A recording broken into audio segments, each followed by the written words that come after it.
Hello everybody, this is Simon with Let's Play Castlevania, The Adventure of Chillstopher. I assume that after the first stage, Chillstopher has climbed the mountain shown in the picture.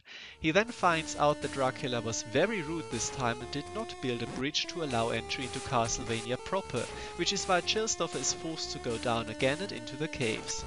Here he finds out quickly that his usual pace is quite ill-suited for dealing with swarms of bats and indeed anything else in the game.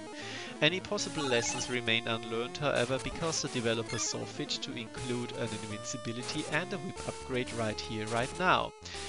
Still, even for dealing with the second swarm of bats, it is not ideal, because at some point the invincibility runs out and you will find that the bats are far too agile for you to do anything about it. I should mention at this point that in very classic Castlevania fashion, Chillstopher has exactly two methods of jumping, upwards and forwards, and your trajectory is completely fixed. You cannot do anything to alter your course after you have decided on one of the two jump methods, and that is kind of a problem because the game engine is frankly terrible and tends to eat inputs like crazy. That means sometimes you do jump upwards even though you didn't want to, you wanted to jump forwards. And sometimes you don't jump at all and fall into a pit, which is, well, terrible. What is also terrible is these Punaguchis here, if you follow the manual's naming conventions.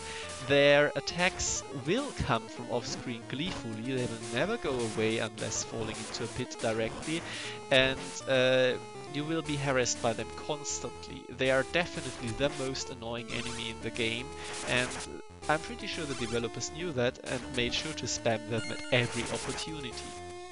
Dealing with the Zeldos down here is actually far easier, even though they seem like a far more fearsome opponent, but there is one specific strategy you can do to not have to deal with them at all. For the Punaguchis there is nothing you can do.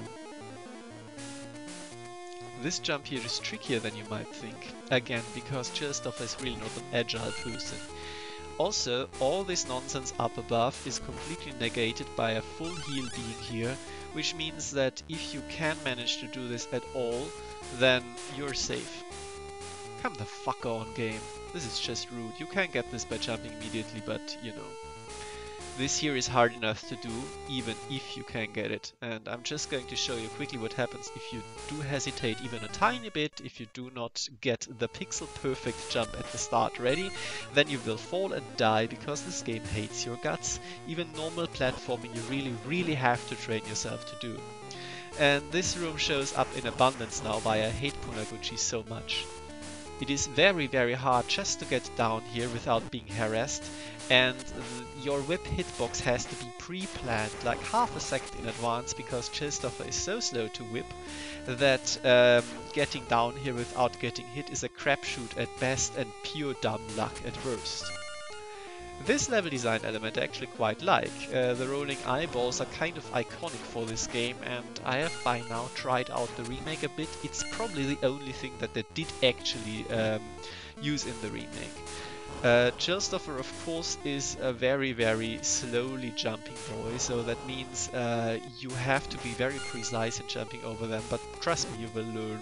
When a situation like this comes, however, there is basically nothing you can do, so fuck you, I guess. Another problem, as you could see, is that the eyeballs leave very obvious holes in the bridge. If you get a hole that is as big as this one, you will not be able to jump over it, and your only recourse is killing yourself. Amazing. You can, however, jump over a hole that is created by just a single eyeball. Usually. I would not recommend it though, and eyeballs that come directly at you should be jumped unless you suspect that they are double eyeballs, which you cannot see and you probably cannot react to in time because Chillstopher is so slow. Here is a demonstration of what you have to do then. Inch to the very edge and then you have to do it. Here I knew that this is a double eyeball, triple actually, because it always is one. And you also have to judge very carefully with the stairs and such when to duck and when not to duck. But I'm pretty sure that this is very much intended by the developers and I am perfectly fine with it, to be quite honest. This jump here is an absolute bitch. It is completely impossible if you at any point do not do the exact correct movements. As you can see here, it took me quite a while to get this right, and you will realize at some point why the timer is actually that low. But this is how you get the 1-up in this stage. Surely this is a very reasonable amount of challenge to you know, get one extra try, surely? No. By the way, going left here will fuck you over for no reason whatsoever, and we're going to see why. So the thing is, I have already committed a grave mistake without knowing it, without possibly being able to know it. There is a 50-50 chance of you getting lost in this stage completely, and it is not entirely due to the fact that this will loop forever unless you take the right path. You see, this room here is again quite annoying because of the Punaguchi, of course. You have one chance of getting this heart. You have to get it in mid-flight, otherwise you can't get up there. But that is not the big problem I have with this room in particular. At least, at the very least, it gives you a whip upgrade, though you can actually lose it. Watch out, it will come for you, the Punaguchi's ball. It has absolutely no mercy. You can also get another room here to stock up on a few things, like for example even more hearts, and you actually get the invincibility again to deal with the falling eyeballs, because as I said, the developers didn't know how to actually code around the fact that, well, the eyeball can come out of nowhere at all times. But if you think about it for a second, we are actually back at the start now, which means that this entire thing was just a loop to waste your time. You now have another chance to try for the 1-up, but well, I think the game ate my jump input, so I guess I won't get it. So you have to go to the right here with absolutely no indication whatsoever. If you take another right, then it will just loop again forever. I decided against that. Also, if you do not sprint immediately, and how would you know that, then an eyeball falls at you from somewhere. And also there is a completely unmarked explodable part of the floor here, which leads us to the secret room for this level. Obvious, isn't it?